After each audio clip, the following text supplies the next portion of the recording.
Hello all. In today's lecture, we are going to discuss about perpetuity.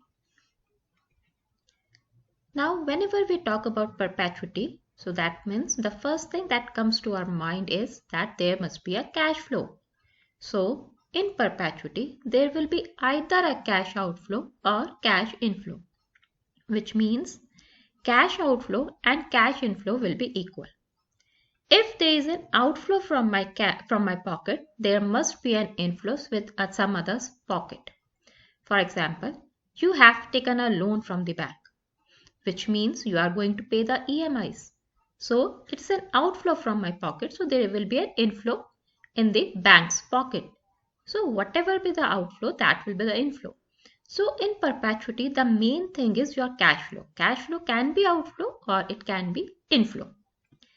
If we talk about the second feature of perpetuity, the second feature says that the cash flows will be at a regular interval of time. That means if the first cash flow from my pocket is at the end of year 1, second will be at the end of year 2, and third will be at the end of year 3. Or if my period is for 1 month, first cash flow will be at the end of month 1. Second cash flow will be at the end of month 2.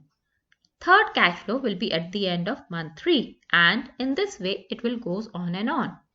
You will never find an irregular time of interval. It can happen, there can be a gap of 2 years also. For example, your first outflow is after or your first inflow is after 2 years. Your second outflow or inflow is after 4 years. Next outflow or inflow is after 6th year. So that means there is an interval of 2 years.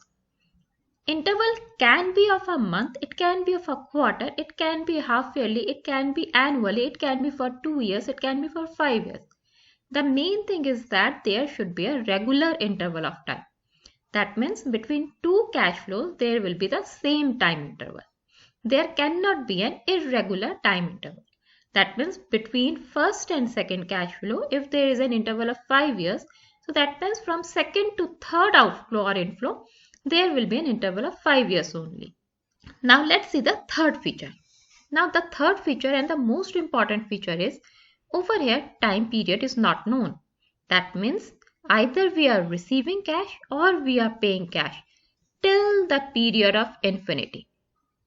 We are not aware till when we are going to give cash or we are going to receive cash. Time period is unknown. But if you remember our last lecture, in the last video we have discussed about annuity. Annuity also contains all these features. The only difference between perpetuity and annuity is that in annuity the time period is known, but in perpetuity time period is not known. So we can say that the difference between perpetuity and annuity is of word not. Over here we are not aware till when we are either going to receive cash or we are going to pay the cash. So if we talk about the time period, over here you can say that this is my current period. This is at the end of first period. This is at the end of second period. Now the third period, fourth period, and till your time period is infinity. That means you are not aware till when the cash flow will be there. But you can see that there is a regular interval. The gap between the two periods is same. Now let's talk about the example. Now suppose you are a government employee and you are going to retire. So what will happen? If you are a government employee, you are entitled to receive a pension. So that means you are getting pension every month. And till when you are going to receive the pension? Till the end of your age. Once the government has started giving you the pension, government is not aware about your age. Let's say you retire at the age of 60. So it is possible that you live for 5 years. So that means the government is going to pay you the pension for 5 years. Or it is possible that you live for 10 more years. That means till the 70 years of age. So government is going to give you pension for next 10 years. Or it can be possible you live for next 20 years. That means you die at the age of 80. Or even this is possible, you die at the age of 100. So cash flow is for 40 years. So we can say that since the life is uncertain, so government is not aware till when the government has to give you the pension. So over here, your time period is unknown.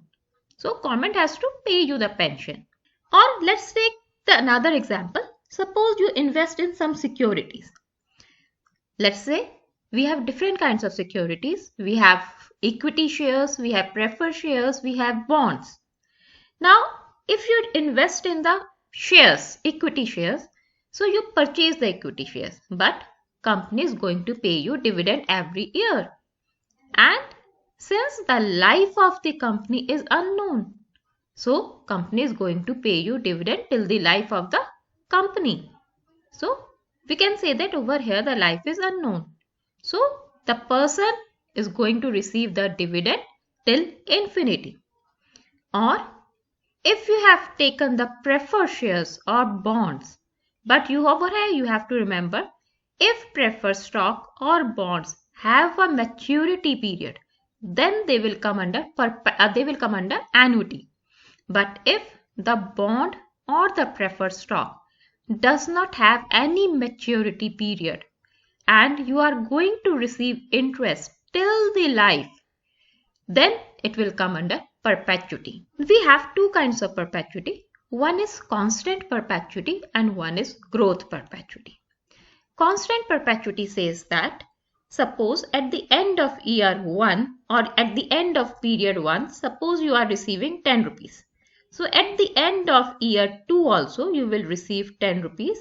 At the end of year 3 also you are going to receive 10 rupees. Or at the infinity period also you are going to receive 10 rupees. So the amount that you are going to receive is constant. So if this is a case, that will be known as constant perpetuity. But if you are receiving 10 rupees at the end of year 1, but at the end of year 2, instead of 10, you are receiving 11 rupees. And at the end of year 3, instead of 10, you are receiving 12 rupees. So that means every year, the amount that you are receiving is increasing. So that is known as growth perpetuity, which means the cash flow which we are receiving after every regular interval of time is increasing. And till you reach the infinity stage, this amount grows. It can be 20, it can be 21, even it can be 100, even it can be 1000. So over here in this lecture, we will be discussing only about constant perpetuity. The growth perpetuity we are going to discuss in the next video. Now let's see how we are going to calculate the present value of perpetuity. Now let's understand with the help of a short story. Suppose an old man is worried about his retirement. Now he is going to approach 60. He approaches a bank and discusses his case with the bank manager. Now he says that once he is going to retire, he will lose his job. He is not a pensioner. He is not going to get the pension from the government. So how he is going to live his living?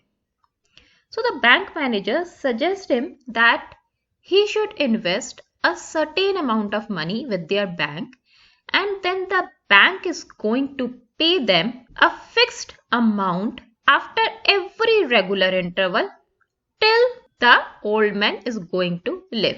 So that means now his retirement age is secure. Now he is going to get a fixed amount till the end of his life.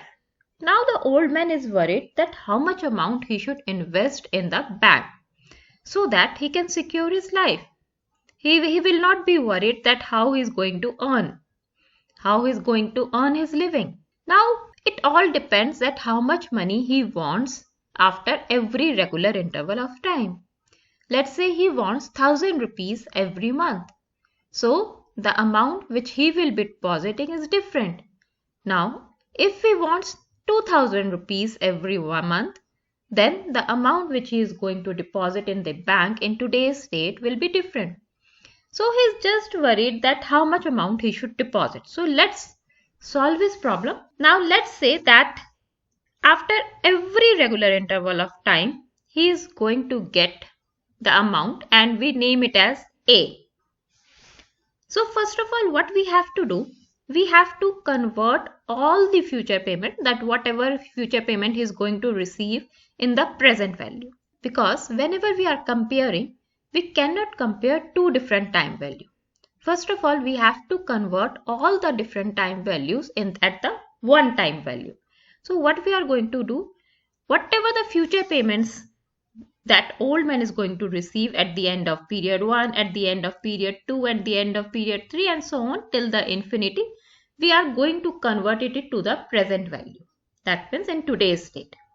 So if he is going to convert the first cash flow that he is going to receive at the end of period 1, so we have to convert it to discount rate will be applicable for the period 1. For the second inflow that is going to get, the discount rate will be for the 2 periods. Similarly, for the third installment that he is going to get, the discount rate will be for the 3 periods. And this process will goes on and on till the infinity.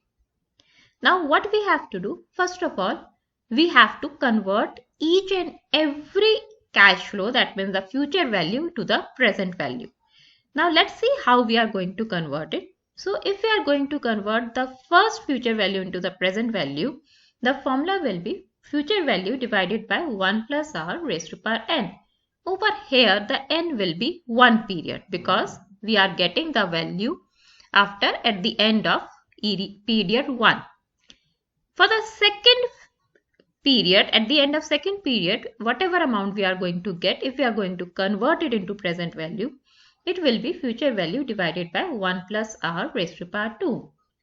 Similarly, for the next, it will be future value divided by 1 plus r raised to power 3, raised to power 4, raised to power 5, raised to power 6, raised to power 7, and till your infinity. Now, one thing you should be clear that if you are depositing anything in the bank is not going to pay anything from its own pocket.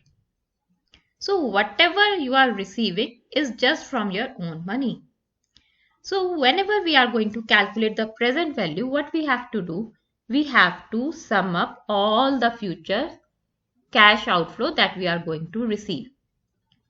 So the present value, that means the amount which you are depositing in a bank, should be equals to the present sum of present value of all the future flows that you are going to receive. So now we can say that present value will be equals to future value divided by 1 plus r plus future value divided by 1 plus r raised to power 2 till your future value divided by 1 plus r infinity. So what we have done, we have compared the present value with all the future value after converting all the future values into the present value. Now over here, you have to remember that we are talking about constant perpetuity, which means the future value is same. Now what we are going to do, if all the future values is same, we are going to take future value as common.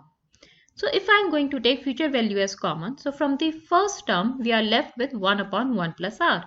From the second term, we are left with 1 upon 1 plus r to the power 2. Similarly, from the last term, we are left with 1 upon 1 plus r raised to power infinity. Now, if you look at this bracket part, it is forming a GP. Now, because the GP says the first term is A, second term is AR, third term is AR power 2, fourth term is AR cube, and so on till AR infinity. So we can say that this is again forming a part of GP where n is not defined. Now over here, let's say that A is 1 upon 1 plus r and capital R is also 1 upon 1 plus r. So we can say that A is also 1 upon 1 plus r and capital R is also 1 plus r. Now if we see the formula for the sum of infinity in case of GP, the formula is A upon 1 r. Now what we are going to do, we are going to put the values of A and R in this formula. If we are going to put the values of A and R, it will come like this. For A, we have put 1 upon 1 plus r. So for A, it's 1 upon 1 plus r. And instead of this capital R, we have also put 1 upon 1 plus r. Now if we are going to take the LCM in the denominator, it will come like this, 1 plus r minus 1. So what we are going to do, we will cancel these two terms. And this 1 plus r, since it is also in a denominator and it is also in a denominator, this will also be cancelled. Now, after cancelling these terms, we are left with sum will be equals to 1 upon r. Now, if you remember that we have taken future value as common. So, present value will be future value multiplied by 1 plus 1 upon r. Or we can say that present value will be equals to future value upon r. Now, over here, the old man problem is solved. Now, if the old man wants rupees, let's say he wants rupees 100 after every equal interval of time, and the prevailing rate of interest is 10% for that particular period. So, instead of 10%, we can write 0.10.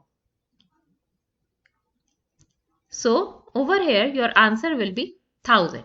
So, at this moment, he should invest 1000 rupees with the bank, and bank is going to pay him rupees 100 after every regular interval of time till his death. Hope you have understood the concept of present value of perpetuity when the cash flows are constant. For further reference, you can refer the book Financial Management. Thank you.